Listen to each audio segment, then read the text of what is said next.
Hello students, I am a maths teacher Pooja. So now today we are going to take up the next chapter of your textbook, that is chapter 5 which is data handling. ठीक है, तो हमें data handling अब पढ़ना है. तो इसमें data handling पढ़ने से पहले हमें क्या पता होना चाहिए, what is data. ठीक है, data basically data is a group of information. ठीक है, डेटा क्या होता है, हमारा किसी भी चीज़ की इन्फॉर्मेशन का एक ग्रुप्ड फॉर्म होता है. मतलब कि अगर हम किसी भी चीज़ को अरेंज्ड फॉर्म में रखते हैं, किसी भी इन्फॉर्मेशन को या फिर किसी भी चीज़ को, तो वो हमारा क्या कहलाता है, डेटा. सपोज़ आपके जैसे स्कूल का रिकॉर्ड होता है या आप के स्कूल में जो अटेंडेंस होती है, अटेंडेंस रजिस्टर आप देखते हो, तो उसमें क्या होता है, बच्चों के अटेंडेंस का मतलब कि डेली उनके अटेंडेंस का एक डेटा होता है, एक अरेंज्ड फॉर्म होता है. ठीक है, तो वो हमारा क्या हो जाता है, एक स्टूडेंट्स डेटा हो जाता है. या फिर आपका स्कूल में जो रजिस्टर होता है उसमें स्टूडेंट्स नेम, पेरेंट्स नेम, उनकी डेट ऑफ बर्थ और बहुत सारी चीज़ें लिखी होती हैं, एक अरेंज फॉर्म में लिखी होती हैं कि ताकि हमें ज़रूरत पड़ने पर वो डेटा हम कभी भी ईज़िली हम अवेलेबल करा सकते हैं किसी को, या फिर खुद भी देख सकते हैं. तो जो अरेंज फॉर्म होता है डेटा का, वही हमारा क्या हो जाता है, डेटा हो जाता है. और जब उसको हैंडल करते हैं, डेटा हैंडलिंग को हम उसको जब किसी भी फॉर्म में अरेंज करके रखते हैं, तो हमारा डेटा हैंडलिंग होता है. ठीक है, अब इसी डेटा हैंडलिंग को हमें क्या करना है, चैप्टर में हमें इसे समझना है और इसके क्वेश्चंस को सॉल्व करना है. तो first we will see what is the learning objectives of this data handling chapter. ठीक है, तो इस चैप्टर में हमें क्या क्या पढ़ना है और इस चैप्टर को हम पढ़ करके क्या क्या चीज़ें फाइंड कर सकते हैं, तो उसको हम लोग देखते हैं. तो फर्स्ट है यहाँ पे draw meaningful inferences by reading bar graphs. तो सबसे पहले हम देखेंगे यहाँ पे ग्राफ्स के टाइप्स देखेंगे. फिर उसके बाद उन ग्राफ्स में एक बार ग्राफ आता है, आप उससे क्या करेंगे, उसको देख करके आप उसके इन्फॉर्मेशन को बता सकते हो, उसके इन्फ्रेंसेस को बता सकते हो. फर्स्ट तो हम ये करेंगे histogram and pie chart for a given data. जैसे यहाँ पे दिया बार ग्राफ, हिस्टोग्राम और पाई चार्ट, ये सारी चीज़ें हम पढ़ेंगे. फिर सेकेंड है हमारा prepare frequency distribution table of group data. जो हमारा डेटा दिया होगा उससे हम क्या बना सकते हैं, frequency table. What is frequency और डिस्ट्रीब्यूशन फ्रीक्वेंसी का क्या होता है, यह भी हम आगे देखेंगे. फिर है construction of histogram of group data. Histogram हम कैसे बना सकते हैं किसी भी ग्रुप डेटा का, वो भी हम यहाँ इसमें स्टडी करेंगे. फिर है construction of pie chart of the given data and find the probability of the favourable events. तो यहाँ पे आपको एक नया टर्म देखने के लिए मिल रहा है, प्रोबेबिलिटी. प्रोबेबिलिटी आप अभी इसमें जब हमारा ये डेटा हैंडलिंग में जो ग्राफ्स वगैरह हैं, पाई चार्ट पढ़ने के बाद हम इसको देखेंगे. ये जो नया टॉपिक है, इंटरेस्टिंग टॉपिक, फिर हम इसको पढ़ेंगे. ठीक है, प्रोबेबिलिटी. तो यहाँ पे हम स्टार्ट करते हैं सबसे पहले. तो यहाँ हमारा बुक में जो दिया है वो क्वेश्चन एक वो दिया है, डेफिनेशन दी है डेटा की. तो यहाँ पे दिया है कि डेटा क्या होता है. डेटा जो होता है डेफिनिट एक पर्पस के लिए हम जब डेटा को एक ग्रुप फॉर्म में रखते हैं, तो वही हमारा क्या होता है, डेटा होता है, डिफरेंट नंबर्स. ठीक है, और फिर डेटा जो होता है, data obtain in the original form is called raw data. जो डेटा हमें ओरिजिनल फॉर्म में, जो पहला डेटा हमें मिलता है किसी भी चीज़ से, वो हमारा क्या होता है, रॉ डेटा होता है. ठीक है, ओरिजिनल डेटा को हम लोग रॉ डेटा बोलते हैं. फॉर एग्ज़ाम्पल जैसे हमारे पास एग्जाम्पल में दिया है 10 स्टूडेंट्स हैं, उनमें मैथ्स क्विज़ में उन्हें इस तरह से मार्क्स मिला. तो ये जो डेटा हमें मिला है 2018, 28, 16, 9, 0, 11, 7 एंड 12 एंड 5. तो ये हमारा क्या हो गया, ये एक डेटा है, बट ये अरेंज फॉर्म में नहीं है. अभी जो ये हमें डेटा मिला है, ये क्या होता है, रॉ डेटा होता है. फिर इसको हम ऑब्जर्वेशन से क्या करते हैं, ऑब्जर्वेशन से इसमें इसको अरेंज कर लेते हैं. ठीक, ये हो जाएगा.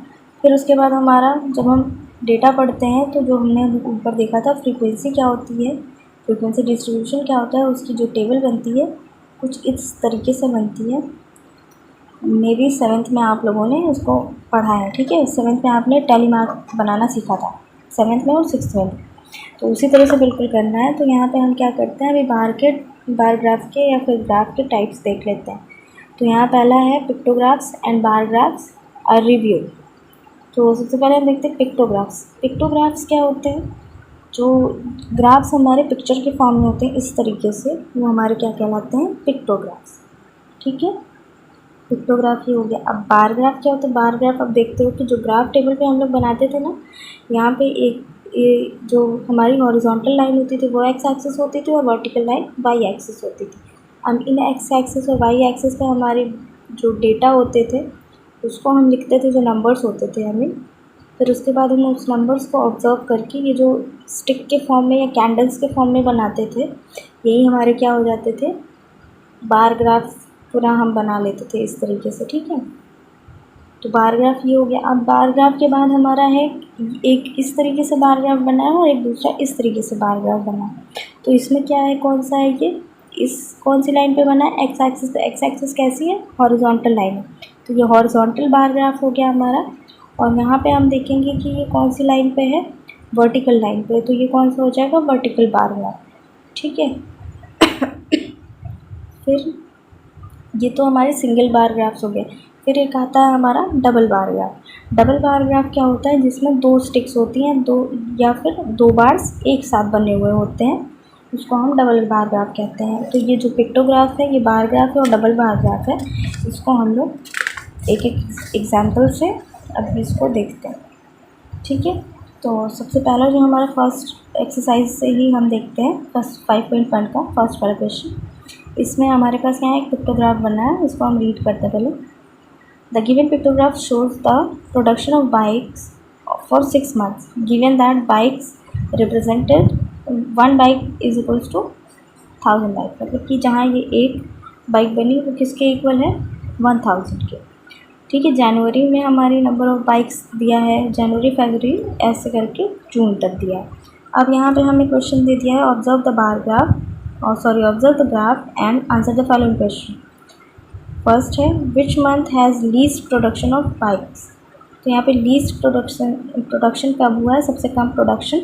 आप देखो यहाँ पे, तो यहाँ पे 1.5 दिख रहा है आपको ये, तो इसमें फरवरी में सबसे लीस्ट प्रोडक्शन हुआ है। ठीक, फिर सेकेंड हमारा, what is the number of bikes produced in the month of मार्च।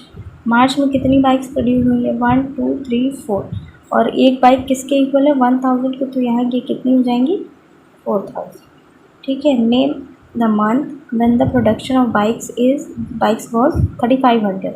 3500 आप देखिए कहाँ पे दिख रहा है आपको, मतलब यहाँ पे 3.5 दिख रहा होगा, वहीं 3500 हो जाएगा। 1 2 3 3000 एंड ये 500 हो गया, तो ये 35। तो किस में हो गया, ये मई में हो गया।